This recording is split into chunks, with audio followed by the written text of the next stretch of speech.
You hear a name.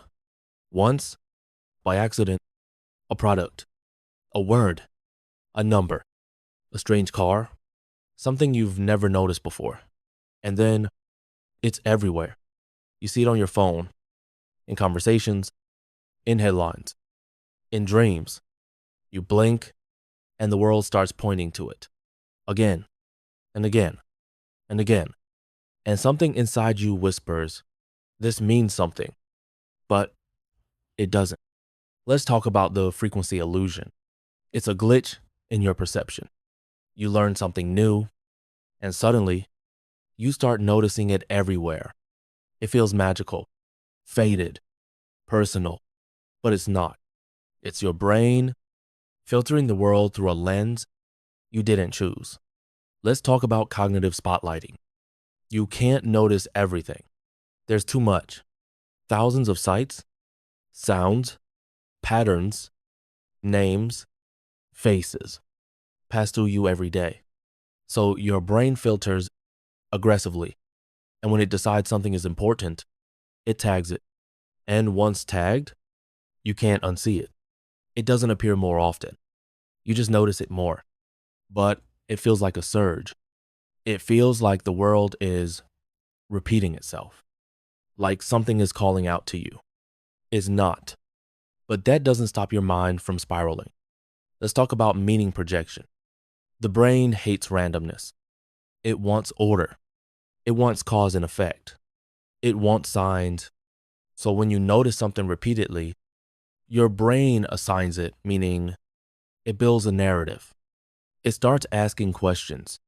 Why this now? What does it mean? Is this a message? But those questions don't stay questions. They turn into obsessions. You can't stop thinking about it. You look for it in everything. You read into things. You connect dots that aren't there. And the more you notice it, the more you feed the illusion. Let's talk about availability bias. Once something becomes mentally available, your mind uses it more. You think about it more. You dream about it. You associate it with feelings. You tie it to memories. It becomes part of your interpretive system, a lens through which you now see the world. And the lens doesn't feel like a filter. It feels like truth. Let's talk about coincidence hunger. The more lost you feel, the more uncertain, the more emotionally unstable, the more likely you are to crave patterns. Because patterns feel safe, they feel like control. And when your internal world is spiraling, if you try to stabilize it by mapping it onto the outside world. So if you hear the same phrase twice, you freeze. You wonder, you need it to mean something, because randomness is scarier than fate. Let's talk about personalization of chaos. You believe the world is noticing you, that it's sending messages, that you're being nudged, warned, guided. But what's really happening is your brain folding in on itself. It's taking neutral input and injecting it with meaning, because it has to feel safe, to feel seen, to feel like something matters. Let's talk about the danger of just a thought. You see a certain number. You think, weird. Then you see it again and again. And now, every time you glance at a clock, there it is. It's everywhere, mocking you, following you. And now, you're not just thinking about it. You're reacting to it emotionally. You feel anxious, excited, terrified, obsessed. And what started as a glitch is now a spiral. Let's pause here. You think the world is sending you a message, but it's not. You're just finally aware of how much your brain wants the universe to notice you back. The frequency illusion isn't magic. It's not fate. It's not proof. It's you, your mind, your longing for meaning projected onto a random world that never promised you order. It starts as a flicker, just a moment, a passing thought. You see the number again. You hear the phrase, you feel the pull. And then something happens. A shift so quiet you don't notice it. You're not just noticing the pattern anymore, you're chasing it. Let's talk about obsessive pattern recognition. Your brain is a machine made for meaning. It was never meant to leave anything blank. So when it finds a pattern, even an imaginary one, it doesn't stop. It doubles down. It reinforces. It searches for it everywhere. And the more it finds, the more real the pattern becomes. Not because it exists, but because you've trained your mind to see it first. Let's talk about confirmation bias. You start expecting it. You start wanting it. And even when it's not there, you twist perception until it fits. Every license plate becomes a clue. Every overheard word feels directed at you. Every coincidence becomes significant. You don't see the world anymore. You see a version of it built around your fixation. Let's talk about emotional reinforcement. Every time the pattern appears, you get a hit, not of joy, but of certainty. It doesn't matter if the feeling is good or bad. What matters is that it's familiar, predictable, and in a world where everything is noise, familiarity feels like safety. So you start seeking the pattern just to feel grounded, to feel like something makes sense. Let's talk about cognitive spiraling. The more you notice it, the more you think about it. The more you think about it, the more you see it. And the more you see it, the more it consumes you. It gets into your sleep, your relationships, your decisions. You rearrange your path to walk by it. You refresh pages just to see it again. You start crafting theories, connections, stories. You think you're decoding something, but you're not. You're feeding a loop that doesn't know how to stop. Let's talk about the illusion of significance. You think, this can't be random. It's too precise. It happens too often. But randomness, true randomness, looks like repetition, feels like conspiracy, acts like it wants something from you, because your brain is built to fight chaos. And in the absence of meaning, it manufactures it. Let's talk about the collapse of boundaries. At a certain point, the pattern doesn't stay in its box. It bleeds. It attaches to new things, new colors, new phrases, new symbols.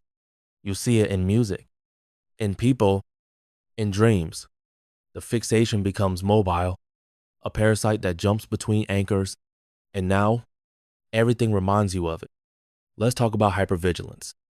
You become alert, not in a healthy way, in the way that trauma survivors scan rooms, in the way that conspiracy theorists connect dots no one else sees. You're waiting for the next sign, the next signal, the next proof that this isn't just in your head, but it is in your head. That doesn't make it less real. It just makes it dangerous. Let's talk about pattern entrapment. The scariest part isn't seeing it. It's not seeing it. Because once the pattern owns you, its absence feels wrong. You get anxious when a day goes by and you don't see it. You worry it disappeared. You wonder if you're being punished, or watched, or tested.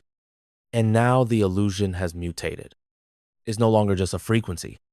It's a relationship between you and something that doesn't exist. Let's pause here. You thought obsession was about repetition, but it's not. It's about meaning starvation. It's what happens when your mind gets a taste of significance and refuses to let it go. Even if it has to invent it again and again and again, this is how the pattern wins. Not by being real, but by being emotionally irresistible. You wake up, check your phone. The number is there. Again, of course it is. You sigh. You don't even react anymore. It's part of the background. Like breathing, like the walls, like your own name. But deep down, you feel it. The anxiety, the tension, the sense that if you don't acknowledge it, something bad might happen. Let's talk about compulsive recognition. Your brain has built a reward loop. It sees the pattern, gets a hit of recognition and repeats. Even if you don't want to care, your body still reacts. Your stomach tightens, your chest stirs, your breath shortens. Because now it's not just a pattern, it's a trigger. Let's talk about the illusion of causality. You remember the day the pattern began, and then something happened. A coincidence, a breakup, an accident, a lucky break, and your brain tied them together. It showed up, and then everything changed. But change happens constantly. And when you're fixated, your brain ties events together, whether or not they're connected. That's not logic. That's survival, because randomness feels like chaos. And the mind would rather be wrong with reason than right with uncertainty. Let's talk about pattern grief. You try to let it go. You really do. You delete the screenshots. You stop mentioning it. You pretend you don't see it anymore. But something hurts. And you don't expect that, because the obsession became company. It filled the silence. It gave the illusion of guidance, of synchronicity, of being part of something. And letting it go feels like erasing a version of yourself. The version that believed life was more than random. Let's talk about cognitive detox. You don't stop by force. You stop by retraining attention. You rebuild your filter, not to block out the pattern, but to let in everything else. You start noticing what's not repeating, what's ordinary, what's real, the way your coffee smells, the sound of distant traffic, the warmth of your blanket. The present moment becomes your anchor, because presence is the only thing stronger than obsession. Let's talk about the risk of relapse. You'll see it again. Of course you will. Your brain remembers. The neurons are still wired. The emotional residue is still there. But now, you greet it like an old ghost. You nod and move on. You say, you don't mean anything today. And even if your chest tightens, you stay. You don't feed it. You don't engage. You let the thought pass without letting it nest. Let's talk about rebuilding trust in uncertainty. You don't need every event to be a sign. You don't need every repetition to mean something. You begin to trust that not everything is a message. Not everything is a mirror. Not everything is for you. And strangely, that trust gives you peace. Let's talk about regaining narrative control. Your brain tells stories. It always will. But now, you choose the stories. You choose which thoughts grow, which patterns get reinforced, which coincidences become meaningful, and which ones don't deserve your attention. You become the filter, not the follower. Let's talk about freedom. It doesn't look like silence. It doesn't mean you forget. It means you remember what it feels like to look at a street, a word, a number, and feel nothing. Just data, just background, just life. You don't live in code anymore. You don't scan for signs. You don't make shapes out of noise. You breathe. You exist. You release. Let's close here. You thought the pattern was after you. You thought the world was speaking to you. You thought the repetition was real, but it wasn't. It was your mind grasping for certainty in a world made of chance. You were never cursed, never chosen, never hunted by a number, a word, a name, a color. You were just human, desperate to feel like something meant something, and now you've seen the loop, stepped out of it, watched it dissolve, and in its place, you found stillness, autonomy, clarity. You don't need the universe to wink at you anymore, because you are no longer waiting to be chosen by a pattern. You are choosing yourself